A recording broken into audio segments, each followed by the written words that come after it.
Agree नहीं करती थी, पर फिर भी सूरज को समझाना बेकार था। टीवी में कैसे बनोगे करोड़पति का ऐड देखकर उसे लगा कि बस अब तो घर बैठे ही वो करोड़पति बन सकता है, और उसके पीछे उसने अपने सारे सोर्सेस एक्टिव कर दिए। 2 हफ्ते में उसके कलीग के साले के पड़ोसी के बेटे का सोर्स निकलता है जो कि उसे शो में पहुंचा सकता है, और सूरज उससे मिलने चला जाता है। अच्छा, तो हमें मुकेश जी बता रहे थे कि आप हमें शो में पहुंचा सकते हैं। हाँ, उसमें कोई तकलीफ नहीं है। मैं कल अगर कोशिश करूँ तो इसी महीने में आपका नंबर आ जाएगा। अरे ये तो बहुत बढ़िया हो गया। अच्छा, वो सिलेबस और क्वेश्चन पेपर का कोई जुगाड़ है क्या? हैं? उसका तो कोई जुगाड़ नहीं है। तो वो वाकई में कुछ भी पूछ सकते हैं?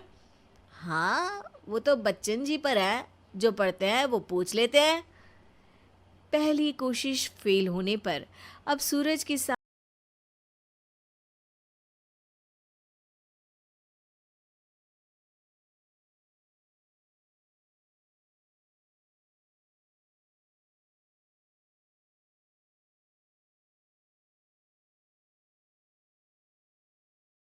था, पर कोई और रास्ता ना मिलने पर वो आखिर सुमित से बात करता है। अरे सुमित, हमारा कैसे बनोगे करोड़पति के लिए सिलेक्शन होने वाला है। तुम हमें थोड़े चिट बनाने में मदद करोगे क्या? अरे भैया, चिट बनाए तो सालों हो गए, उसमें हमारा एक्सपर्टीज नहीं है।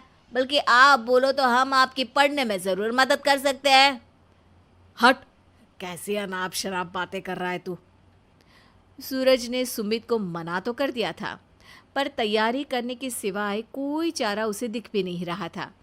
खासकर जब 12 के पेपर लीक करने के एक्सपर्ट शुक्ला जो भी हाथ जोड़ लेते हैं। आखिर सूरज को सुमित के पास जाना ही पड़ा, और उसने सुमित और शिखा से वादा किया कि वो बहुत मेहनत करेगा। 1 महीने की तैयारी के बाद फाइनल हुआ कि शो से 1 हफ्ते पहले एक ट्रायल खेला जाएगा, जहां पर सारे रिश्तेदार ऑडियंस की जगह पर होंगे और शिखा सवाल पूछेगी। दूर दराज से भी रिश्तेदार आकर हाजिर हो गए देखने कि आखिर कैसे बनेगा सुमित करोड़पति। सब कुछ सेट था, और इतने में सूरज आकर अपना स्पीच देता है। ये 1 महीना मेरे लिए आसान नहीं था, पर अपने भाई सुमित और अपनी पत्नी शिखा की मदद से मैं इतनी दूर पहुंच पाया हूँ। मेरे मम्मी पापा के आशीर्वाद ने भी बहुत साथ दिया है मेरा। मैं उम्मीद करता हूँ कि आज के शो में आप लोगों को बहुत मज़ा आएगा। साक्षी पहला सवाल पूछती है, और पूरे कमरे में सन्नाटा छा जाता है। इंडिया में कितने स्टेट्स हैं? 3, सॉलिड, लिक्विड और गैस। अरे रुकिए, तो ऑप्शंस तो देने दीजिए। इतने में 5वीं कक्षा का चिंटू बोल उठता है। अरे क्या मामा, आप तो पहले सवाल पर ही आउट हो गए। अरे बेटा, पहला सवाल तो ट्रायल होता है ना। अरे तुम अब देखना। देखने जैसी बात तो थी ही। सूरज को इतना शांत किसी ने नहीं देखा था। कभी कभी तो लगता था मानो सूरज आंख खोलकर ही सो गया हो। मामा जल्दी करो प्लीज, कल सुबह पनवेल भी तो निकलना है। अरे हट, कंसंट्रेट करने दे मुझे। 3 सवाल में 3 लाइफ लाइन खत्म हो चुकी थी, और अब चौथे सवाल पर भी सूरज का मौन नहीं टूटा। पर सूरज अभी भी हार मानने को तैयार नहीं था। उधर हर कोई सूरज को छोड़ सुमित को देख रहे थे। आखिर सुमित ने ही तो पढ़ाया था सूरज को। गजब बेइज्जती है यार। अरे बेटा, तो बाप का, दादा का, भाई का, सबका नाम बुड़वाएगा। अरे 3 लाइफ लाइन ले ली तो भी तेरा कुछ नहीं होना है। अरे कोई इतनी बात करता है क्या शो पर? अरे बेटा, शो पर तेरे जैसे भी तो नहीं आते ना। सूरज की ये जंग आखिर 1 घंटे बाद 5वें सवाल पर खत्म हो गई, जब उसने इंडिया के नेशनल बर्ड का नाम कहा, कौवा।